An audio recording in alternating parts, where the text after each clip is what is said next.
Hola a todos, mi nombre es Emilio Ramos y el día de hoy les vengo a hablar acerca de la Ley General de Sociedades Mercantiles. Bueno, y para empezar, ¿qué es la Ley General de Sociedades Mercantiles? La Ley General de Sociedades Mercantiles, en pocas palabras, es una ley que regula cómo deben de crearse, funcionar y disolverse las empresas o sociedades en México. De manera más sencilla, esta sirve para que las empresas sepan cómo deben de organizarse legalmente y cuáles son sus derechos y obligaciones. Y esta regula empresas como las sociedades anónimas, las sociedades de responsabilidad limitada, en comandita, en nombre colectivo, entre otras. Y bueno, ¿qué dice la ley? La ley dice cosas como crear una empresa con un acta constitutiva, con un registro, con socios, cómo deben de funcionar las asambleas y decisiones, qué pasa si un socio se va o se muere, cómo se reparten las ganancias y cómo se puede cerrar la empresa. Y bueno, ¿qué es una sociedad mercantil según la Ley General de Sociedades Mercantiles?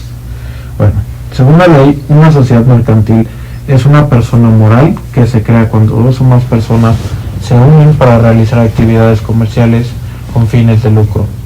Una sociedad mercantil es una empresa formada por varias personas que se ponen de acuerdo para trabajar juntas, aportar dinero o bienes, compartir ganancias y cumplir con reglas legales para operar de forma formal.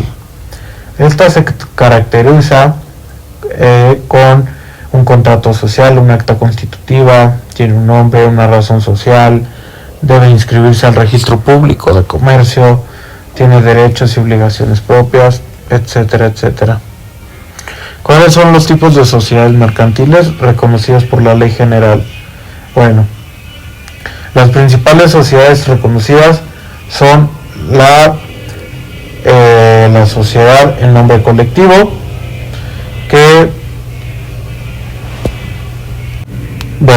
¿y cuáles son los tipos de sociedades mercantiles reconocidas por la ley? La Ley General de Sociedades Mercantiles establece 7 tipos de sociedades mercantiles y cada una tiene características específicas dependiendo del número de socios, la forma en la que se administra y cómo se responde por las deudas. Primero tenemos la sociedad en nombre colectivo, donde todos los socios responden de manera ilimitada por las deudas de la empresa. Es decir, si la sociedad no puede pagar, los socios responden con su propio patrimonio. Luego está la sociedad en comandita simple, que tiene 2 tipos de socios, los que administran y responden ilimitadamente, y los comanditarios, que solo aportan capital y su responsabilidad es limitada. Después tenemos la sociedad por responsabilidad limitada, donde los socios solo responden hasta por el monto de su aportación.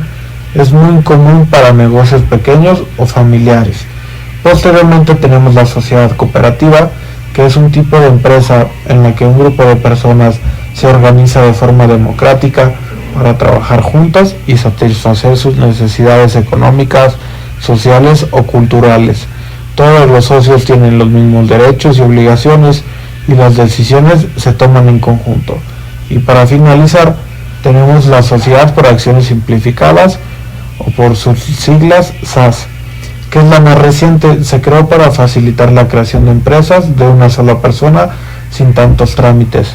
Las facilidades y ventajas que tiene esta sociedad es que se puede realizar el trámite en línea, que no requiere un capital mínimo y que no requiere de ingresos mínimos anuales, lo que para una persona que recién está intentando empezar su negocio y su empresa, este régimen es el que mayormente le puede ayudar.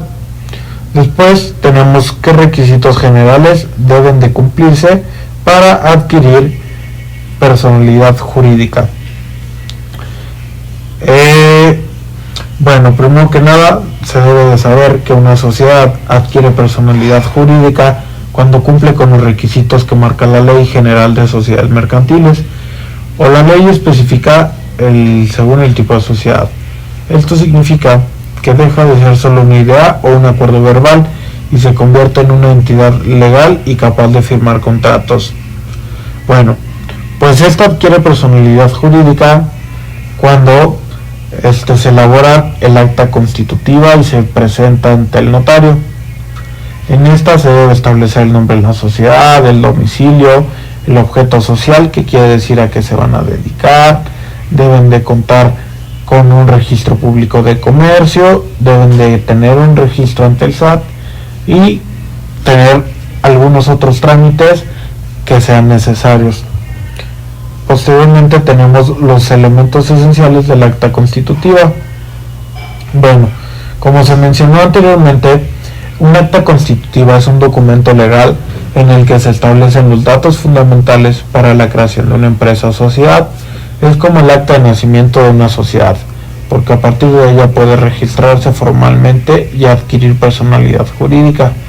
¿Qué incluye un acta constitutiva?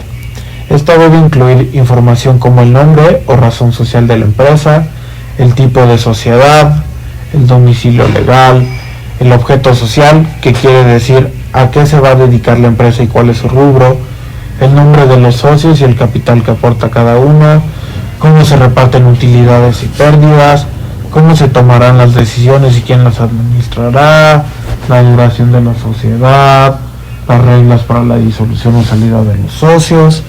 Y bueno, esta normalmente se firma ante un notario público o corredor público y luego se registra en el registro público de comercio para que tenga una validez legal. Posteriormente tenemos los estatutos. Y bueno, ¿qué papeles juegan los estatutos sociales? Los estatutos sociales juegan un papel fundamental dentro de una sociedad, ya que son el conjunto de reglas internas que determinan cómo va a funcionar la empresa una vez que esté constituida legalmente.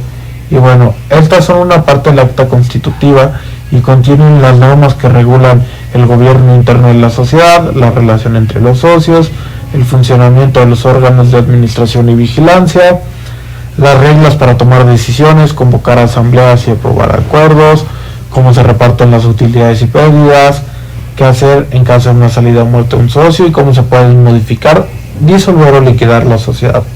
Y bueno, son importantes porque ayudan a prevenir conflictos entre socios, dan claridad sobre cómo manejar situaciones importantes y aseguran que la sociedad funcione de forma ordenada y conforme a la ley.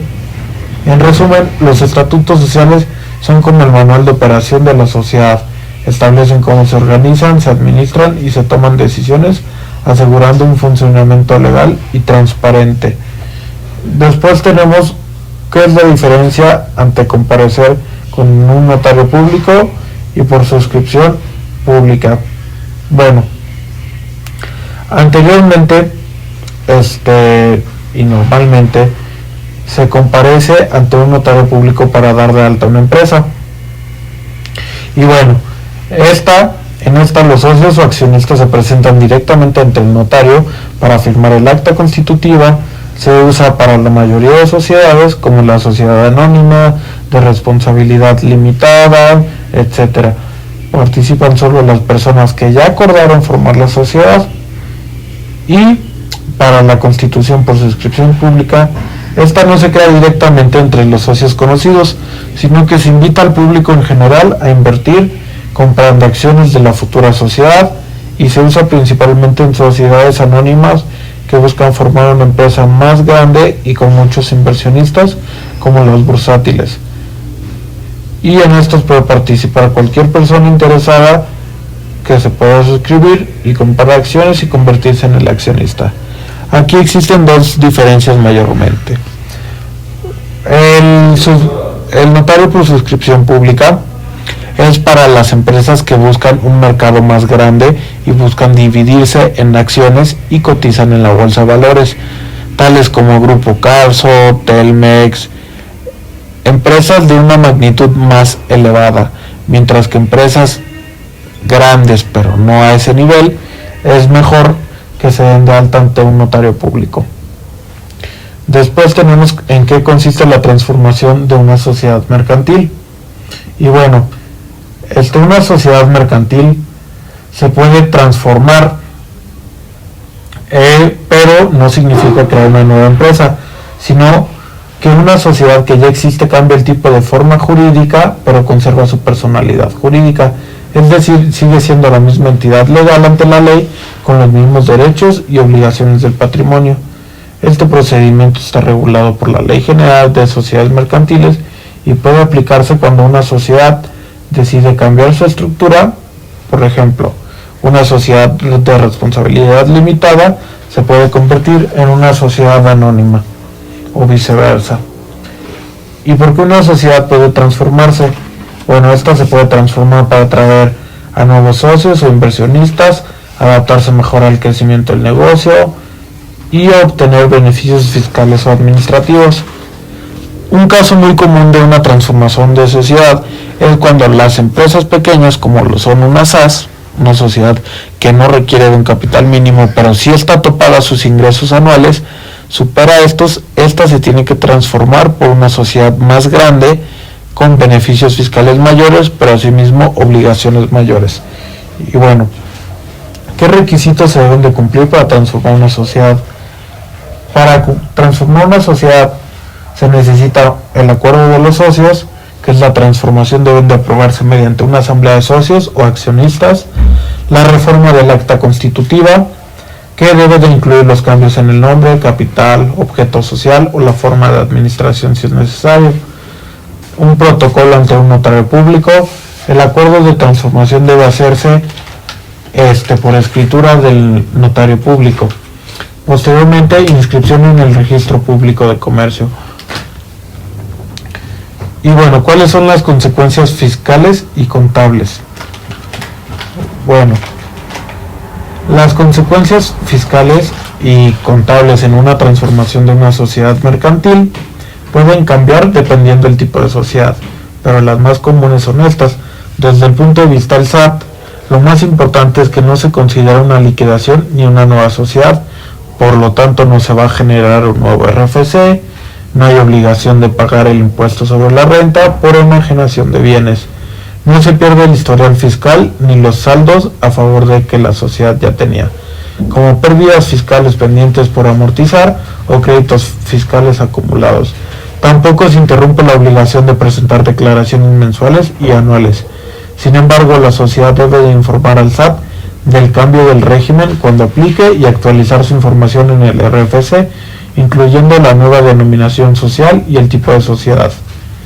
Posteriormente tenemos las consecuencias contables, que desde el punto de vista contable la transformación implica una reestructuración interna, pero no un cierre de operaciones, por lo que la contabilidad continúa. No se abre un nuevo libro contable, pero se deben reflejar los cambios en los estatutos y en la estructura del capital social.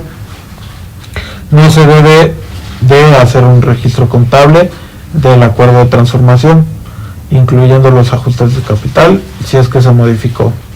Y también si fuera necesario reevaluar ciertos activos o pasivos, sobre todo si el nuevo tipo de sociedad tiene requisitos distintos.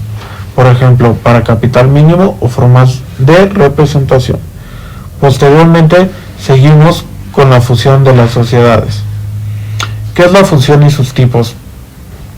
Este es el proceso por el cual dos o más sociedades se integran en una sola, y existen dos tipos de fusión. La fusión por absorción, que es cuando una empresa subsistente absorbe a las otras, y por integración, que es cuando todas las sociedades se extinguen y se crean una nueva. ¿Y qué procedimiento establece la Ley General de Sociedades Mercantiles? Bueno, de acuerdo con la función en asambleas, elaboración de balances, publicación de la fusión, inscripción en el RPC y esperar 3 meses para oposición de acreedores. ¿Y cuáles son los efectos legales y contables de la fusión? Bueno, estos son la transmisión de activos y pasivos, cancelaciones del RFC de sociedades extinguidas y consolidación contable de operaciones. Posteriormente tenemos la escisión de las sociedades. Bueno, una escisión de las sociedades es cuando una sociedad, por un proceso legal, decide transferir parte o la totalidad de su patrimonio a una o más nuevas sociedades, llamadas escindidas o beneficiarias. La sociedad que realiza la escisión se llama sociedad escindiente y puede seguir existiendo o desaparecer según el tipo de escisión. Este mecanismo está regulado por la Ley General de Sociedades Mercantiles y permite reorganizar, dividir o separar líneas del negocio, activos o responsabilidades de forma ordenada y legal. ¿Y cuál es la diferencia entre una decisión total y parcial? Bueno, en una decisión total, Las sociedades cindientes desaparecen completamente y su patrimonio se divide entre dos o más nuevas sociedades. Es decir, que la empresa original ya no existe y nacen nuevas entidades independientes. Mientras que en una decisión parcial, la sociedad descendiente sigue existiendo, pero transfiere parte de sus bienes, derechos o pasivos a una o más nuevas sociedades. ¿Cuáles son los pasos y requisitos? Bueno, en los pasos y requisitos se encuentra la elaboración de un proyecto de decisión, las razones, qué parte del patrimonio se va a transferir, qué sociedades se crean, etcétera, etcétera. Y bueno, posteriormente tenemos la disolución y la liquidación de las sociedades. Bueno, la disolución es el proceso por el cual una sociedad mercantil deja de operar comercialmente, es decir, ya no puede realizar su objeto social ni iniciar nuevas operaciones.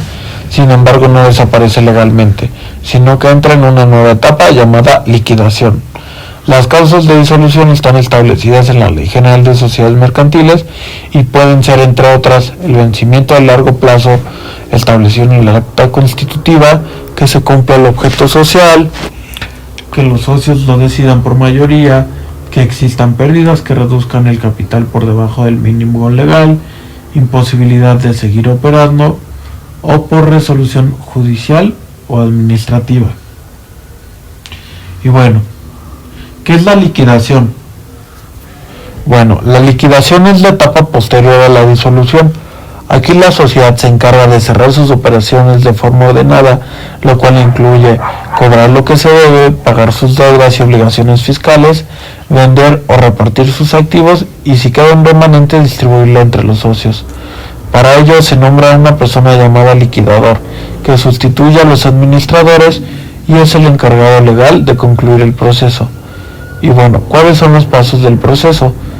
Es el acuerdo de disolución en la asamblea de socios o accionistas, protocolización ante un notario del acuerdo y nombramiento del liquidador, inscripción en el registro público de comercio, aviso al SAT, liquidación de pasivos, venta de bienes y reparto de activos, y cierre definitivo. En resumen, la disolución y liquidación son dos etapas distintas pero complementarias. La disolución marca el fin de las operaciones normales, mientras que la liquidación permite cerrar legalmente y distribuir lo que queda. Ambas deben seguirse conforme a la ley para evitar sanciones y proteger los interesados, socios, empleados y acreedores del Estado. Bueno, después tenemos las reglas generales por tipo de sociedad. Y esto no es más que beneficios fiscales y o obligaciones que se deben de cumplir. Y en este caso se va a estar hablando acerca de dos sociedades: la sociedad anónima y de responsabilidad limitada. La sociedad anónima representa un capital por acciones, mientras que goza de una libre transmisión y puede cotizar en la bolsa, mientras que la sociedad de responsabilidad limitada cuenta con un capital dividido en partes sociales, está limitada a un número de socios y es más controlada. Entre sus ventajas y desventajas fiscales y contables, tenemos que la sociedad anónima cuenta con un mayor acceso al capital, pero tiene mayor regulación, mientras que la de responsabilidad limitada tiene menos formalidades, pero limitado crecimiento. Y desde lo fiscal, ambas tributan en el régimen general, pero la estructura y controles influyen en su planeación fiscal. Y bueno, eso es lo que mayormente abarca la Ley General de Sociedades Mercantiles. Espero este video haya sido de ayuda. Muchas gracias.